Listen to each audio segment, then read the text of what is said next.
base aliada do governo do presidente Lula. Já os ministérios mais sociais, como eu disse, que tem um orçamento menor, são mais ligados a pessoas de esquerda, indicados que vêm de partidos de esquerda. E ele falou que tem algumas áreas que são prioridade, como saúde, educação, desenvolvimento regional. Ressaltou que Camilo Santana era um dos nomes mais cotados para a educação, não está no grupo de transição de educação. E aí ele falou que as indicações elas se misturam entre indicações mais políticas, mas que também tem nomes mais técnicos na visão dele, como é no caso da economia, com Nelson Barbosa, André Lara Rezende, Pércio Arida. E aí tem uma outra visão, que é a visão que vem do mercado. Estava conversando com alguns analistas, com economistas-chefes de gestoras, e o que eles dizem que, no caso da economia, exceto Pércio Arida, os nomes eles não são tão pró-mercado. São nomes que são, no máximo, neutros ou pelo contrário. E aí eles chamam a atenção, por exemplo, de Guido Mantega, Miriam Belchior, Esther Dweck, que são nomes que lembram muito gestão petista. Pri, a gente vai te interromper um segundinho, porque a gente vai ao vivo até o Egito, porque o presidente eleito, Luiz Inácio Lula da Silva, já está por lá. Daqui a pouquinho ele vai discursar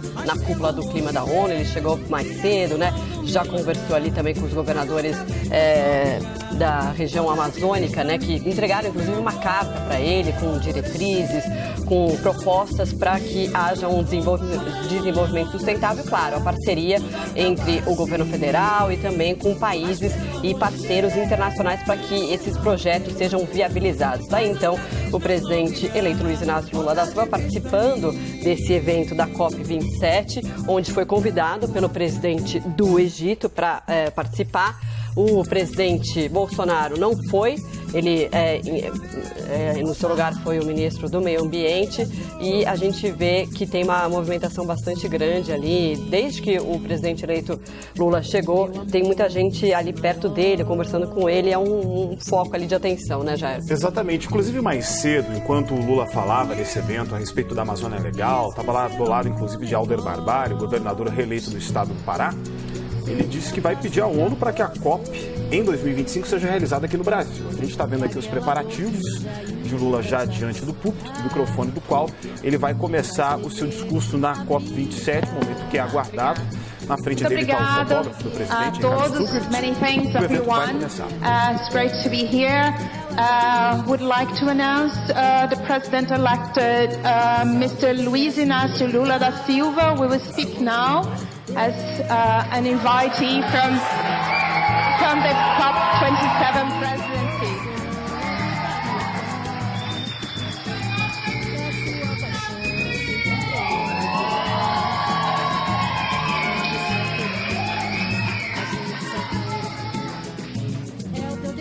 Bem, eu quero, em primeiro lugar, agradecer ao presidente do Egito, que me enviou um convite para participar dessa COP.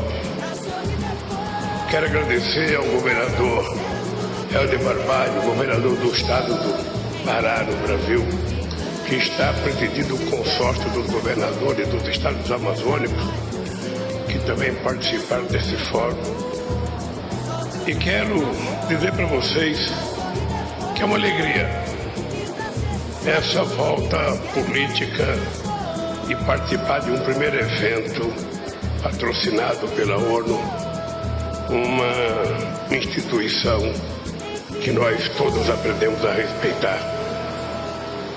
E, em primeiro lugar, eu quero agradecer a oportunidade de estar aqui no Egito, berço da civilização que desempenhou um papel extraordinário na história da humanidade.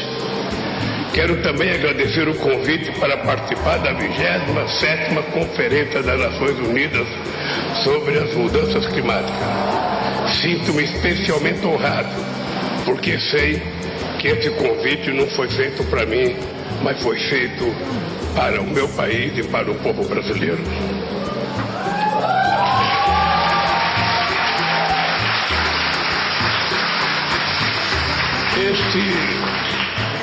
Este convite, feito a um presidente recém-eleito, antes mesmo de sua posse, é o reconhecimento de que o mundo tem pressa de ver o Brasil participando novamente das discussões sobre o futuro do planeta e de todos os seres que neles habitam.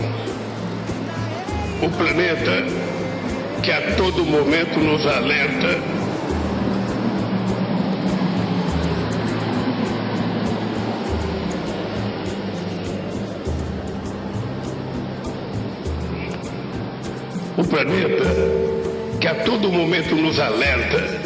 de que precisamos um dos outros para sobreviver, que sozinhos estamos vulneráveis à tragédia climática.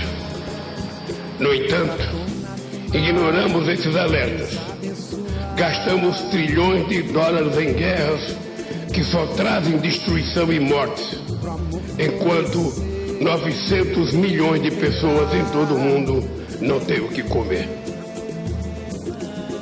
Vivemos um momento de crises múltiplas, crescentes tensões geopolíticas, a volta do risco da guerra nuclear, crise de abastecimento de alimentos e energia, erosão da biodiversidade e aumento intolerável da desigualdade. São tempos difíceis, mas foi nos tempos difíceis e de crise que a humanidade sempre encontrou forças para enfrentar e superar seus desafios. Precisamos de mais confiança e determinação. Precisamos de mais liderança para reverter a escalada do aquecimento. Os acordos já finalizados têm que sair do papel.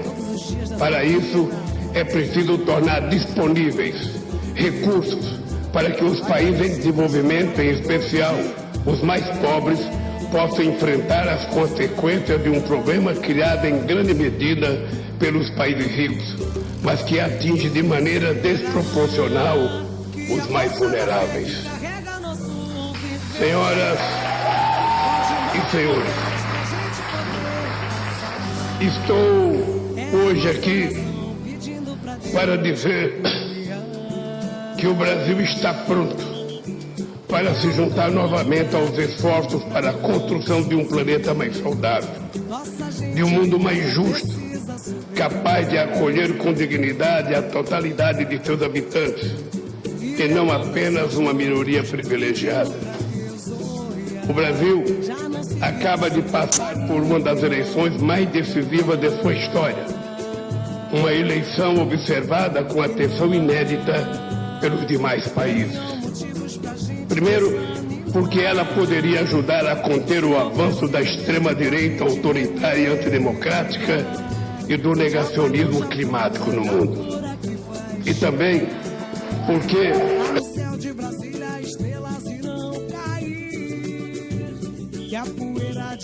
o avanço da extrema-direita autoritária e antidemocrática. Veja com Jorge Misael, Heloísa Vilela, Chico Sá e também a sobrevivência do nosso planeta.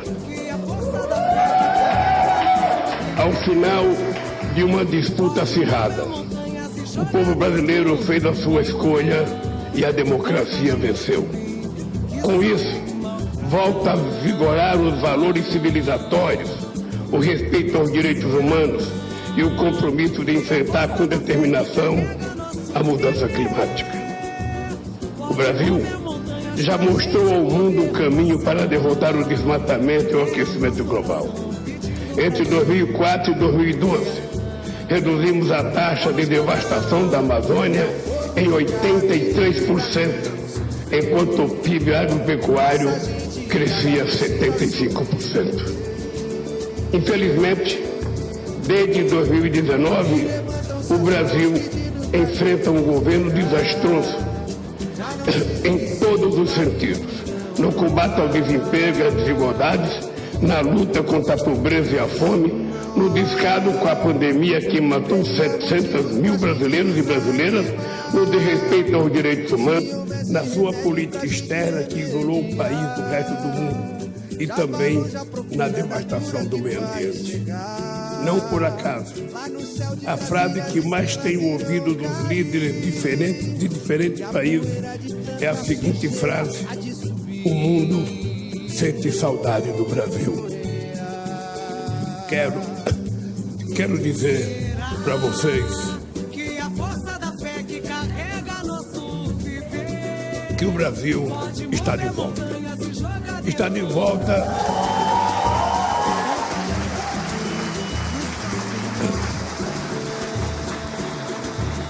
O Brasil está de volta para reatar os laços com o mundo e ajudar novamente a combater a fome no mundo. Para cooperar outra vez com os países mais pobres, sobretudo da África, com investimento e transferência de tecnologia. Para estreitar novamente relações com nossos irmãos latino-americanos e caribenhos e construir junto com eles um futuro melhor para nossos povos. Para lutar por um comércio justo entre as nações e pela paz entre os povos. Voltamos para ajudar a construir uma ordem mundial pacífica, assentada no diálogo, no multilateralismo e na multipolaridade. Voltamos para propor uma nova governança global. O mundo de hoje não é o mesmo de 1945. É preciso incluir mais países no Conselho de Segurança da ONU e acabar com o privilégio do veto. Hoje restrito a alguns poucos para a efetiva promoção do equilíbrio e da paz. No pronunciamento que fiz no fim da eleição no Brasil, em 30 de outubro, ressaltei a importância de unir o país, que foi dividido ao meio pela propagação em massa de fake news e discurso do ódio. Naquela ocasião eu disse que não existem dois Brasis. Agora, quero dizer que não existe dois planetas Terra. Somos uma única espécie chamada humanidade. E não haverá futuro enquanto continuarmos cavando um poço sem fundo de desigualdades entre ricos e pobres.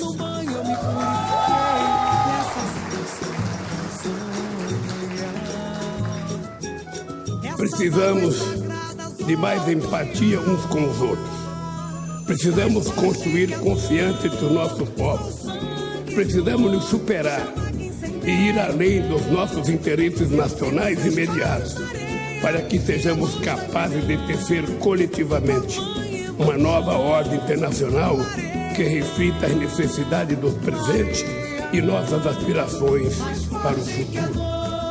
Estou aqui hoje para reafirmar o inabalável compromisso do Brasil com a construção de um mundo mais justo, mais humano e mais solidário. Senhoras e senhores, a Organização Mundial da Saúde alerta que a crise climática compromete vidas e gera impactos negativos na economia dos países. Segundo projeções da organização, entre 2030 e 2050, o aquecimento global poderá causar aproximadamente 250 mil mortes adicionais ao ano por desnutrição, malária, diarreia e estresse provocado pelo calor excessivo. O impacto econômico de todos esses processos, apenas no que se refere aos custos de danos diretos à saúde, é estimado pela Organização Mundial da Saúde entre 2 a 4 bilhões de dólares por ano até 2030. Significa que ninguém está salvo.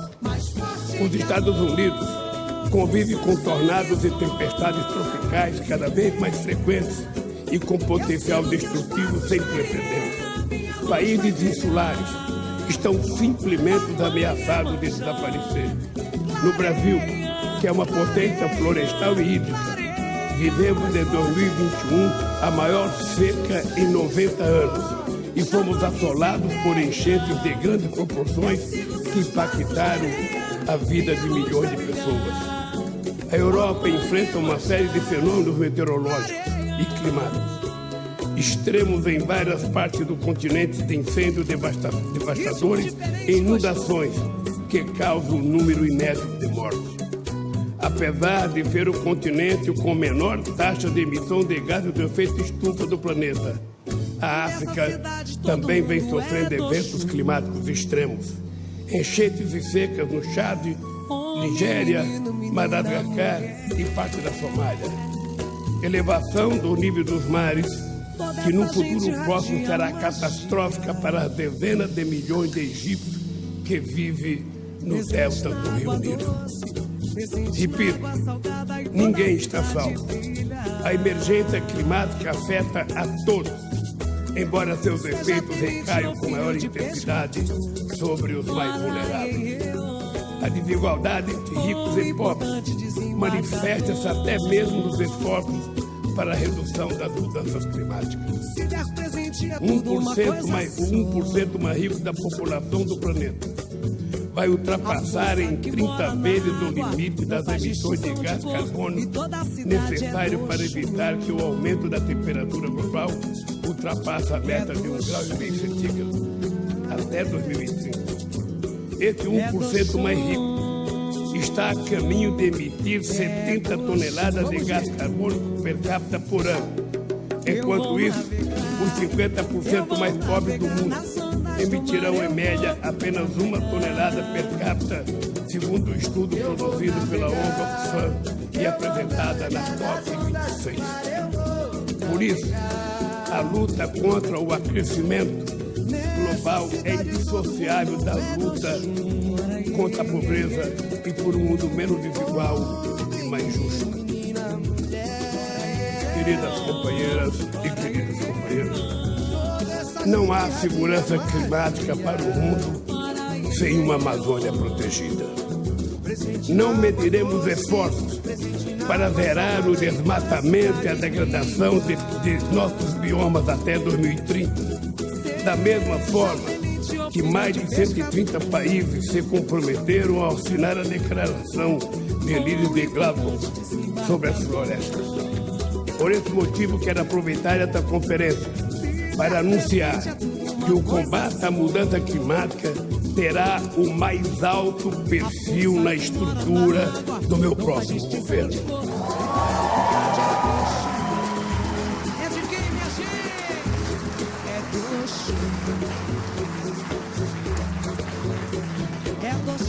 Vamos priorizar a luta contra o desmatamento em todos os nossos biomas. Nos 3 primeiros anos do atual governo, o desmatamento na Amazônia teve um aumento de 73%. Somente em 2021 foram desmatadas 13 mil quilômetros quadrados. Essa devastação ficará no passado. Os crimes ambientais que cresceram de forma assustadora durante o governo que está chegando ao fim serão agora combatidos sem trégua. Vamos recriar e fortalecer todas as organizações de fiscalização e o sistema de monitoramento que foram desmontados nos últimos 4 anos. Vamos punir com todo rigor o responsável por qualquer atividade ilegal, seja garimpo, seja mineração, extração de madeira ou ocupação agropecuária indevida. Esses crimes afetam, sobretudo, os povos indígenas. Por isso, vamos criar o Ministério dos Povos Originários para que os próprios indígenas apresentem ao governo propostas de políticas que garantam a eles sobrevivência digna, segurança, paz e sustentabilidade.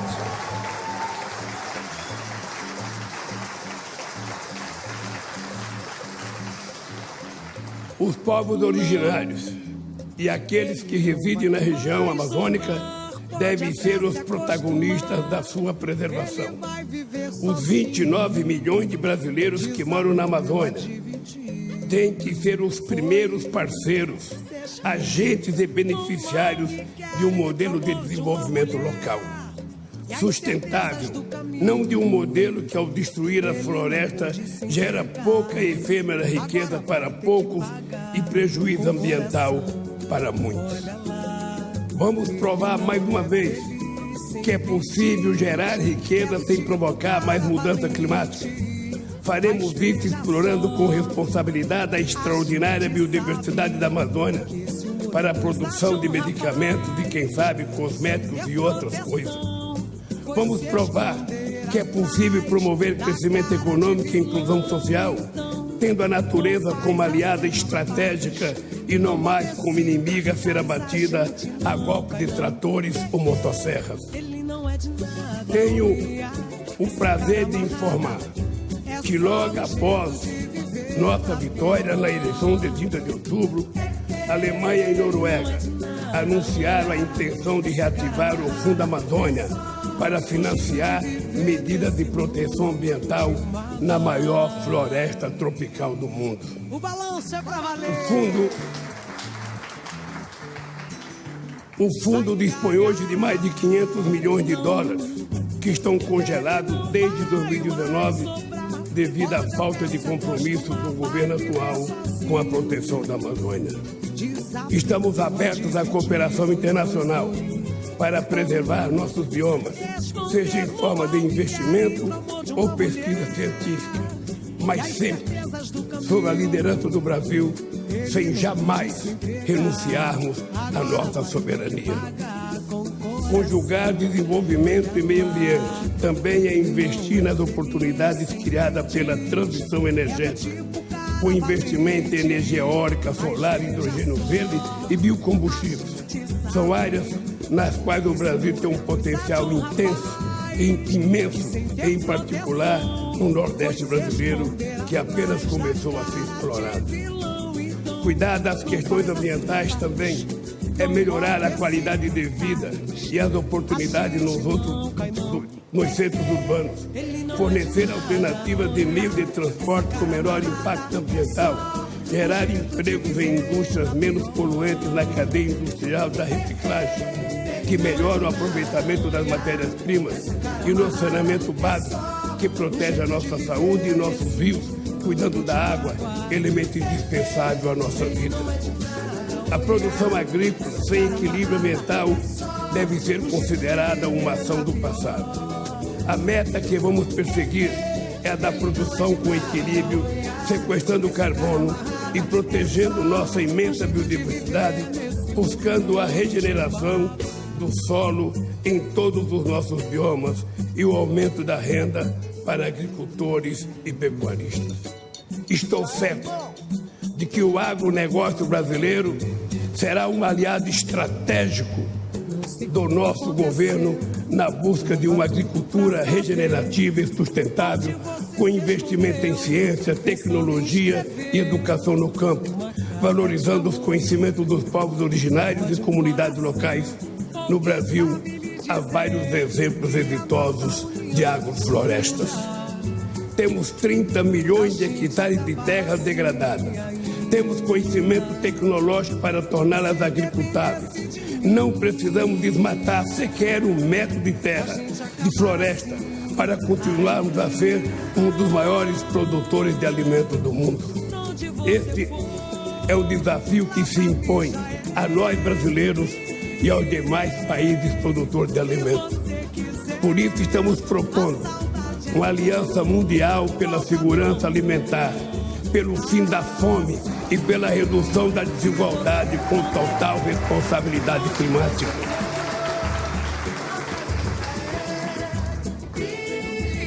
Quero aproveitar a ocasião para garantir que o acordo de cooperação, que eu não conheço, entre Brasil, Indonésia e Congo, será fortalecido pelo nosso governo. Juntos, nossos 3 países detêm 52% das florestas tropicais primárias remanescentes no planeta Terra. Juntos, trabalharemos contra a destruição de nossas florestas, buscando mecanismos de financiamento sustentável para deter o avanço do aquecimento global. Quero também propor 2 importantes iniciativas a serem apresentadas formalmente pelo meu governo, que se iniciará no dia 1º de janeiro de 2023.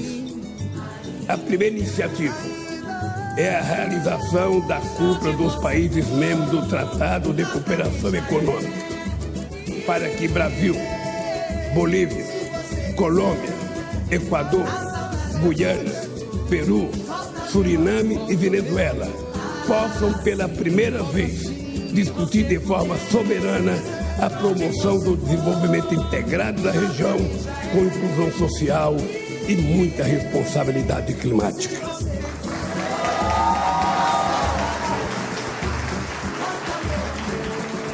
A segunda iniciativa é oferecer o Brasil para sediar a COP30 em 2025.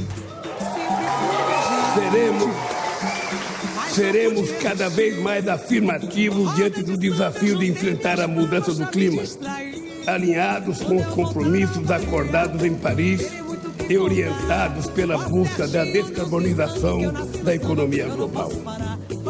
Só queria dizer para vocês que o fato de convocar e pedir para que a ONU faça a COP30 no Brasil, eu quero já dizer aqui para todo mundo entender.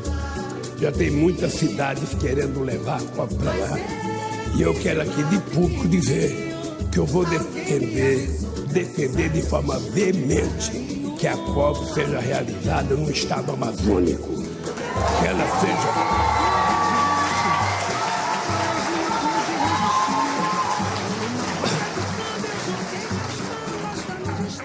para que as pessoas que defendem tanto a Amazônia tenham noção da importância dessa parte do mundo que nós, possivelmente sozinhos, não teremos força nem dinheiro para cuidar com o cuidado que a Amazônia precisa ser cuidada.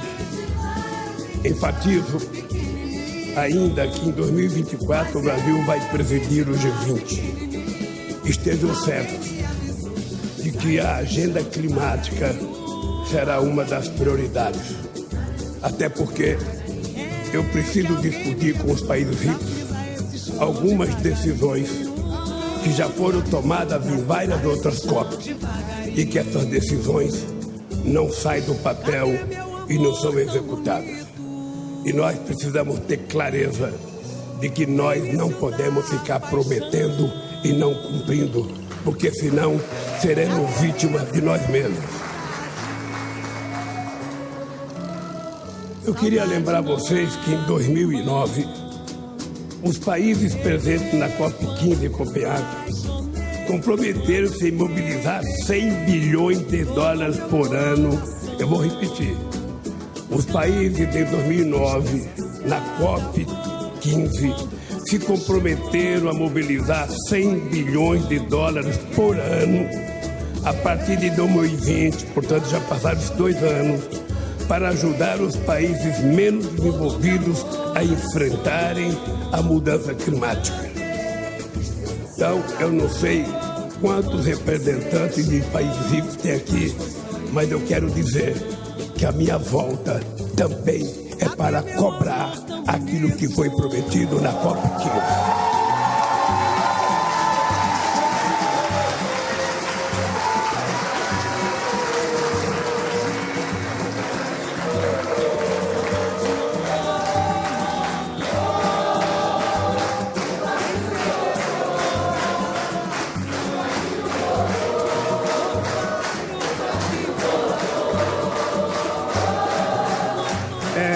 É triste, mas esse compromisso nem foi e nem está sendo cumprido.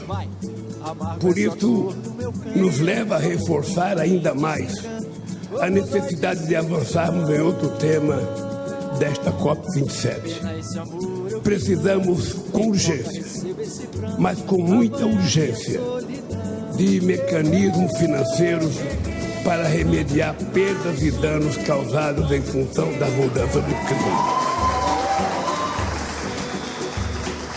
Não podemos mais adiar esse debate.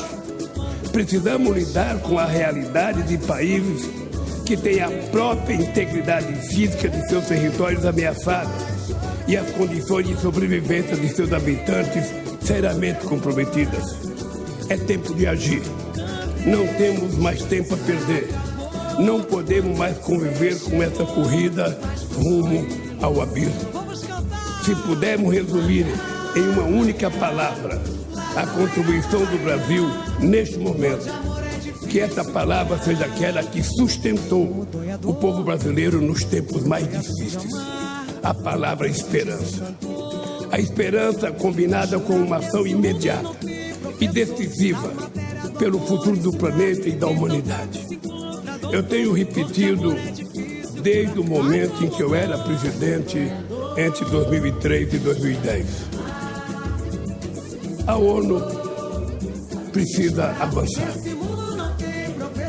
Não é possível que a ONU seja dirigida sob a mesma lógica da geopolítica da Segunda Guerra Mundial.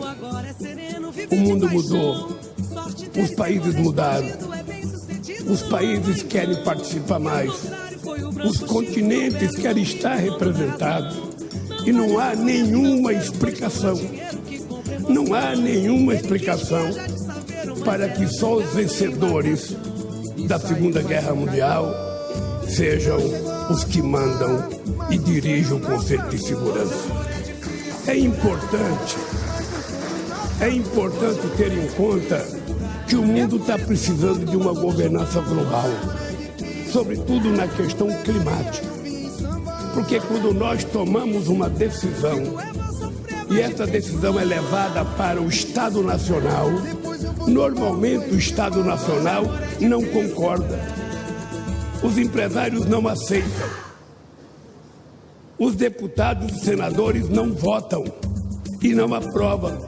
Então aquilo que nós aprovamos aqui vai sendo um amontoado de papel que vai ficando dentro da gaveta, depois troca-se de gaveta, mas continua sem funcionamento. Se tem uma coisa que nós precisamos de uma governança global, é a questão climática. Porque nós temos que ter um fórum multilateral que decida com poder de decisão definitiva para que seja aplicado. Porque senão o tempo passa, a gente morre e as coisas não são cumpridas nesse mundo. É com esse objetivo que eu votei a me candidatar a presidente da República do Brasil.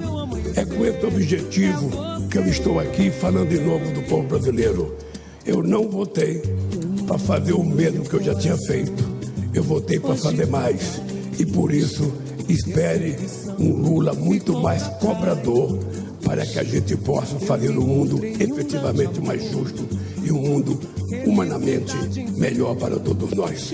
Muito obrigado, com muito carinho, um beijo no coração de vocês.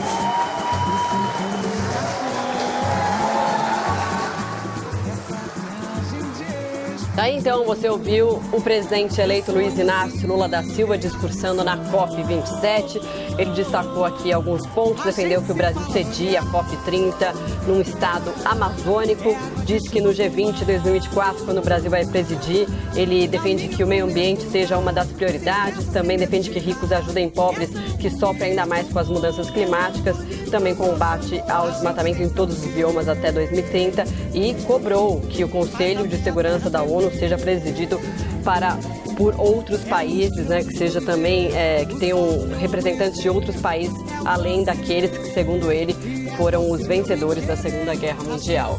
Lula também destacou a importância da reativação do Fundo Amazônia de países como a Alemanha e a Noruega, no valor de mais de 500 milhões de reais, ou melhor, de dólares, e utilizou o espaço para fazer cobranças para as lideranças, de dinheiro mesmo, para que haja investimento por parte dos países que mais poluem no mundo, de acordo com os países desenvolvidos, para o pagamento de todos os débitos que são causados pela extensão da poluição no mundo, que acaba gerando, sim, dividendos, mas em compensação problemas graves ao meio ambiente, trazendo, portanto, também a questão da liderança, da importância, de acordo com Lula, do Brasil, da cobrança das questões climáticas, de acordos que foram firmados no passado, prometendo dividendos e também ações de diversos países. Ele disse, inclusive, no final do seu discurso, que foi meio improvisado, meio lido, que estava falando em nome do povo brasileiro e que vai ser um presidente mais cobrador, na expectativa de fazer o mundo mais justo. Falou também sobre a necessidade